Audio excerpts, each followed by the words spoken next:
Después de haber asistido a tanto horror y tanto sinsentido, nos quedamos con el llamamiento al perdón, que no al olvido, que realiza Blanca en la hermosa carta que deja como legado a su hijo. Y con un nudo en la garganta volvemos a dar las buenas noches a nuestros tres invitados de hoy. Emilio Martínez Lázaro, buenas noches de nuevo. Hola. Verónica Sánchez, buenas noches. Carlos Fonseca. Buenas noches. La verdad es que cuesta retomar la conversación. Ha sido muy emocionante de nuevo porque cada vez que tienes más datos sobre la historia y cada vez que vas profundizando más en ella, más te toca la sensibilidad.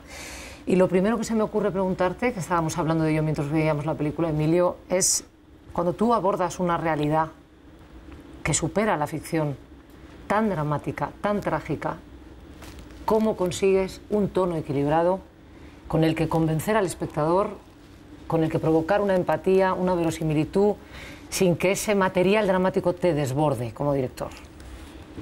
Pues lo que acabas de decir es lo más difícil de una película así, ¿no? De casi todas las películas, pero en especial de esta, ¿no? Porque al saber ya que yo sabía que iba a terminar en esta especie de subida del estado de drama hasta unos niveles enormes, y era inevitable, es decir, no se puede decir, no, es que las van a fusilar, pero vamos a ver si lo tratamos esto con una pequeña ligereza. Es que es una tontería pensar eso.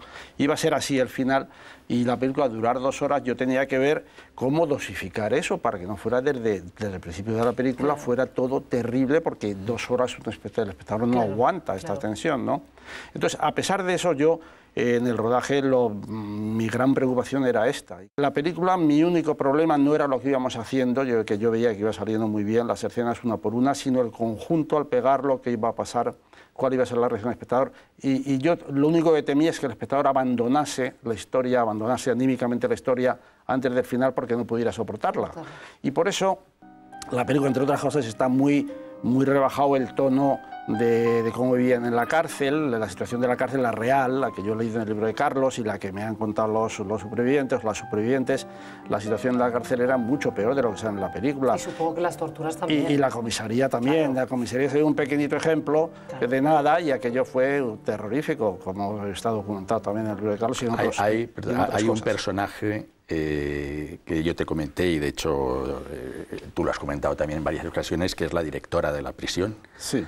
A la que tú le permites o le das unos rasgos de humanidad. La salva, sí, que está estupenda. La salva, efectivamente, salva cuando no es realmente así por el testimonio de quienes vivieron aquellos Efectivamente, hechos. Yo con el personaje de la directora de prisión, que lo hace muy bien Goya Toledo, vi desde el principio que había ocasión de hacer lo siguiente, que dentro de...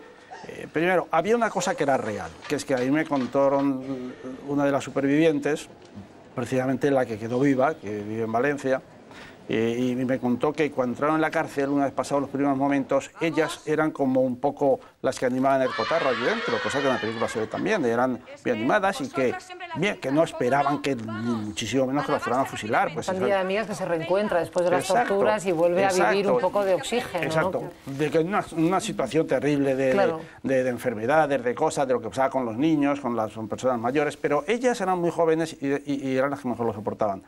Y dentro de esto me pareció que podía estar bien y podía haber dramatismo, y al mismo tiempo un dramatismo que no fuera eminentemente terrorífico. Si esta directora de la cárcel, que por otra parte, por su asistencia familiar, se podía coger por los pelos, por decirlo así, el que no fuera tan cruel y tan mala como evidentemente debió ser en la realidad, pues hay que pensar que era era de una familia republicana. Esta mujer era monja teresiana, si no me equivoco, ¿verdad? Teresiana. Y ella era de una familia republicana. Su hermano fue guionista de Luis Buñuel en México.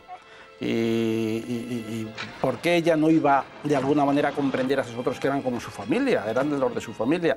Yo pensé que se podía hacer esto y que añadiría dramatismo al personaje y sobre todo riqueza al personaje, una especie de contradicción, y al mostrar el horror, digamos, de la condena a muerte y del fusilamiento en los mismos, que son sus verdugos también, puesto que son los guardianes de la cárcel, para el espectador quedaba mucho más claro que aquello era terrorífico, o sea, que no tenía justificación de ningún tipo. Y así pues traicioné un poquito la historia, pero la película quizás salió ganando en aquella preocupación mía de dosificar el horror. Me gustaría trasladar esta pregunta que hemos formulado al principio sobre la conquista del tono, del equilibrio y de la verosimilitud a la interpretación. ¿Cómo consigues tú y tus compañeras, porque trabajasteis de la mano y me consta, conquistar ese equilibrio y no dejaros desbordar también por toda esta situación dramática, porque creo que había momentos en el rodaje que aquí el jefe tenía que controlar por el clímax emocional que se provocaba. Sí, fue...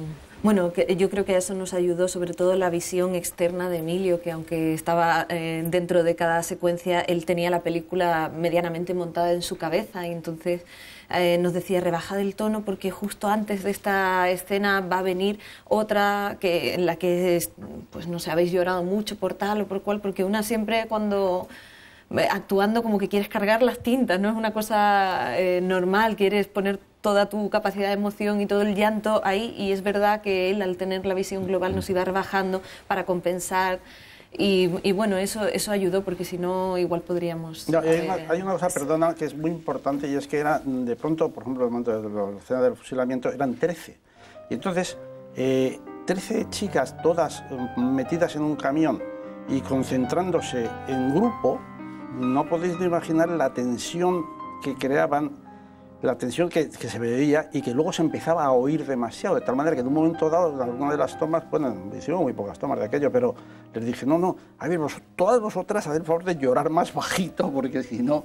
Es porque que además esto, se contagia, claro, entonces eso se iban sumando y 13 era un clamor que aquello no tenía sentido. Yo quería que aquello tuviera un tono más, no sé cómo decirlo, era un poco más recogido dentro del espanto y del drama que tenía, ¿no? Pero es que puedo decir que en esas escenas, y esto lo he contado alguna otra vez, pero es que es muy importante. Cuando rodamos aquí esas escenas del fusilamiento, me acuerdo que ensayamos con unos figurantes que hacían de resolver el fusilamiento, y yo tenía un asesor militar, que estaba siempre a mi lado, que era un capitán del ejército, para no meter la pata en las cosas de a sus órdenes y tal, pues yo como a mí no lo he hecho, no sé nada. Vamos, la hice en servicios auxiliares de eso, de escribir la máquina. Y entonces, este hombre me dijo, bueno, hicimos los ensayos y dije, oye, estos no tienen ni puñetera idea. Me dijo, no, es que es ridículo, todo lo que están haciendo, dice, es que esto es fatal. Dice, no te preocupes porque yo esta tarde te voy a traer a unos soldados míos. Y entonces él se vino con el pelotón de fusilamiento del cuartel, que sí que lo sabían hacer muy bien. Pero lo gracioso y lo que iba a contar es que cuando bajan todas y hay un momento en que Verónica baja del camión y se enfrenta y les dice no sé qué. Y antes les hablan así, ya, los cámaras estaban detrás, ahí los veían de espaldas, pero estas que los veían de frente, los tíos se emocionaban. La secuencia claro, es muy fuerte y para nosotras tener a unos soldados reales que obedecían a su jefe y la coreografía era perfecta, daba una impresión terrible. O sea, la visión de tener no sé cuántos hombres, 36. 30 y tantos hombres apuntándote, aunque sabes que no va a pasar nada, se te hiela el alma. ¡Las condenadas apuntan! Y claro, es recíproco, ellos están apuntándonos y tenían a 13 crías llorando, no sé, les llegó muchísimo, o sea, fue muy bonito porque cuando dijeron corte, no solo el equipo estaba llorando, sino que los soldados estaban llorando. Hablando del tono del que hablaba, bueno, que le preguntabas a Emilio, es posible que muchos espectadores interpreten que hay determinadas secuencias en la película que intentan precisamente rebajar ese tono. Y que posiblemente atribuyan también a elementos de ficción que Emilio ha metido de manera intencionada en la película. Son las imágenes que hemos visto en las que están bailando en la prisión, o esa canción que también cuando están recibiendo el correo pues cantan aquello de cárcel, de venta, hotel maravilloso, donde se vive a todo confort. Bueno, esa letra de esa canción es una letra real que se cantaba en la prisión de Ventas. En la cárcel de las Ventas hay un sótano modelo y en el sótano unas niñas que nos reímos del mundo entero. A las 6 de la mañana tocaban a levantarse y las niñas no querían porque se ríen de la falange. Los soldaditos de Franco aprovechan la ocasión para tirarnos tiritos a las menores de la prisión.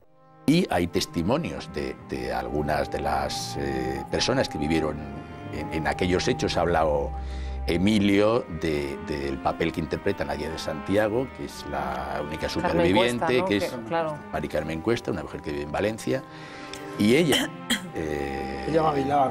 nos relataba que bailaban, claro.